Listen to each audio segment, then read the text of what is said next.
Good morning, students. Today I am going to explain lesson 3 The Little Girl. ये आप लोगों की book bee hive का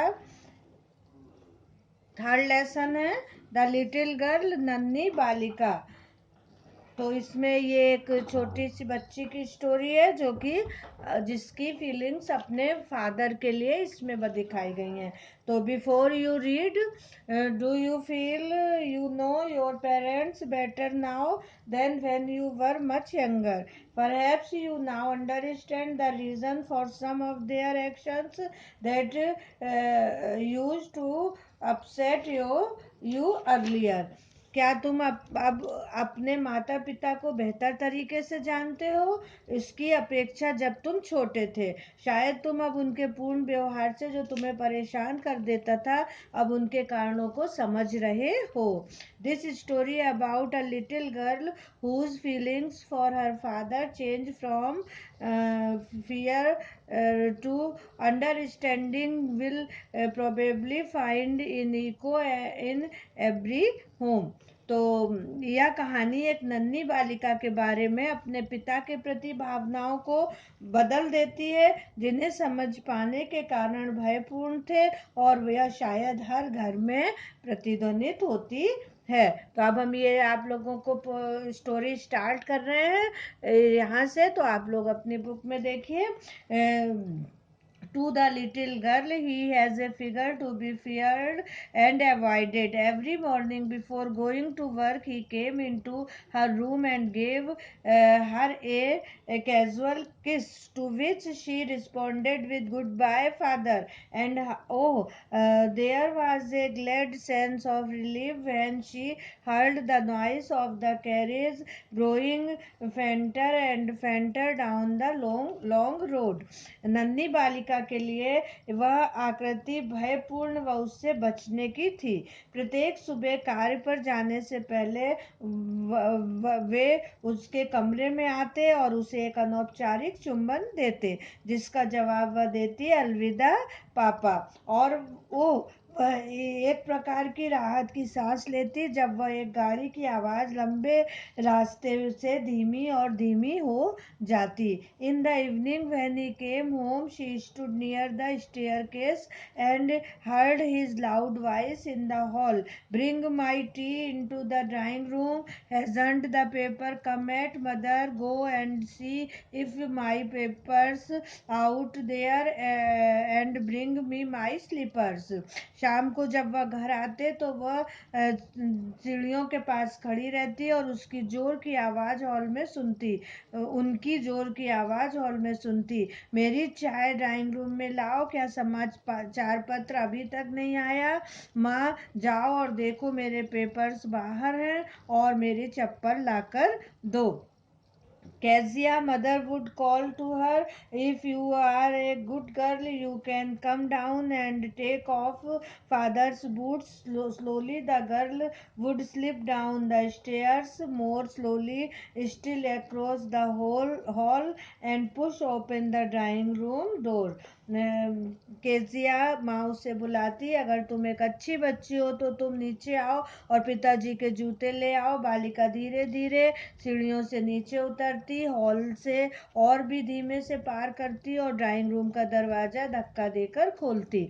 by that time he had his spectacles on and looked at her over them in a way that was terrifying to the little girl. उस समय तक पिता अपना चश्मा पहनते और बालिका को ऐसे देखते कि बालिका के लिए भय उत्पन्न करते। "Well, Kezia, hurry up and pull off these boots and take them outside. Have you been a good girl today?" अच्छा केजिया, जल्दी करो और इन जूतों को निकालो और बाहर ले जाओ। क्या तुम आज अच्छी बालिका बनी रही? "I don't know, father." मैं नहीं जानती पिताजी। You don't know if you stutter like that mother will have to take you to the doctor. तुम न नहीं जानती, तुम इस तरह तुतलाती रही तो तुम्हारी माँ को तुम्हें डॉक्टर के पास ले जाना होगा. She never stuttered with other people, had quite given it up, but only with father, because then she was trying so hard to say the words properly. वह दूसरे लोगों के सामने कभी बोलने में अटकती नहीं थी. उसने भी ये पहले ही इस बात को छोड़ चुकी थी, किंतु केवल पिता के सामने वह ठीक से शब्द बोलने में कठिनाई महसूस करती थी. What's that matter? What are you looking so raised about? Mother, I wish you taught this child not to appear on the brink of suicide. Here, Kezia, carry my tea cup back to the table carefully. क्या बात है, तुम निराश सी क्यों लगती हो? फिर mummy से बोलते हैं कि मैं चाहता हूँ कि तुम इस बच्ची को यह महसूस करने से रोको जैसे वह मौत के द्वार पर खड़ी हो. देखो केजिया, मेरे चाय के कप को सावधानी से वापस टेबल पर रख दो. He was so big, his hands and his neck, especially his mouth, when he yawned. Thinking about him alone was like thinking about a giant. वे इतने हट्टे कट्टे बड़े थे, उनके हाथ, गर्दन, खासकर उनका मुंह जब वे उबासी लेते थे, उनके बारे में सोचने पर ऐसा लगता था कि वे एक दैत्य हैं. On Sunday afternoon grandmother sent her down to the drawing room to have a nice talk with father and mother, but the little girl always found mother reading and father stretched out on the sofa, his handkerchief on his face, his feet on one of the best cushions, sleeping soundly and snoring. रविवार को दोपहर पश्चात दादी उसे नीचे drawing room में अपने माता पिता से कुछ अच्छी बातचीत करने के लिए जाने को कहती, किंतु नन्ही बालिका माँ को कुछ पढ़ते और पिता को सोफे पर लेटे हुए पाती. उनके चेहरे एक रुमाल से ढका होता, उनके पैर एक कुशन पर होते और वह गहरी नींद में खर्राटे लेते हुए लेटे रहते. She sat on a stool, gravely watched him until he woke and stretched and asked the time, then looked at her. Don't stare so, Kezia, you look like a little brown owl. वह एक stool पर बैठी और उन्हें गंभीरता से देखती रही जब तक कि वे जागते और लेटे रहते और उसकी ओर देखते. वह पूछते कि क्या समय हुआ है. केजिया, ऐसे एक टक मत देखो, तुम एक नन्हे लाल बूढ़े उल्लू की तरह दिखती हो.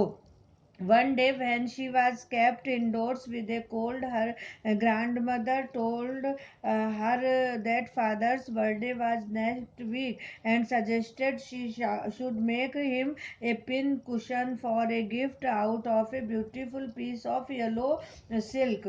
एक दिन जब वह सर्दी के कारण घर पर ही रही तो उसकी दादी ने उससे कहा कि उसके पिता का जन्मदिन अगले सप्ताह है और सुझाया कि वह उनके लिए पीले रेशम का सुंदर पिन कुशन बनाकर उन्हें भेंट में दे. और अब यहाँ तक हो गया है, अब इसके आगे हम आप लोगों को नेक्स्ट वीडियो में बताएंगे. Thank you.